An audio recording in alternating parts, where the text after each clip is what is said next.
तर सक्सेसिव्ह मेथडनं जा किंवा बेसिक मेथडनं जा. चला लक्ष आहे, 8,800 रुपयावर 5% वार्षिक दराने 2 वर्षाचे चक्रवाढ व्याज किती.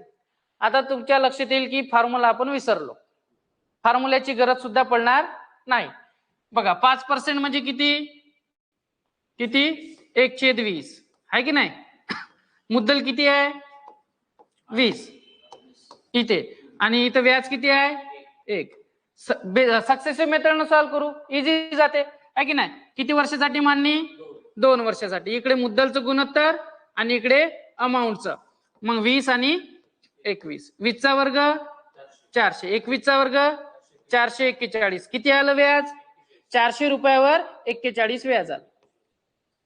ठीक आहे. चला डुप्लिकेट मुद्दल किती आहे 400, ओरिजिनल मुद्दल किती आहे 800 रुपये, म्हणजे 4 रेशो बरोबर किती, 400 रेशो बरोबर किती 800 रुपये. काढायचं काय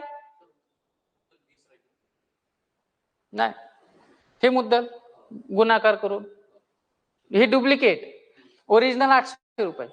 हा, तर इथं व्याज किती आलं 41, मग आपल्याला डुप्लिकेटच्या खाली डुप्लिकेट बरोबर किती, समजलं काय. तर इथे भाग जाते का सरळ, 400 दोन्ही 800 आणि मल्टिप्लाय करायचं आहे क्रॉस मध्ये. 41 गुणिले 2 म्हणजे किती 82. हा, तर option number C is correct. ठीक आहे. तर बेसिक मेथडनं सुद्धा हा क्वेश्चन येतो आणि सक्सेसिव्ह मेथडनं तर आपण सॉल्व्ह केलेलाच आहे. ठीक आहे.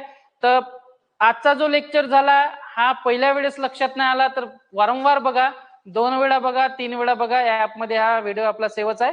ठीक आहे. तर आजचं सेशन आपण इथेच थांबू, भेटू पुढच्या लेक्चरमध्ये. Till good day, goodbye, धन्यवाद.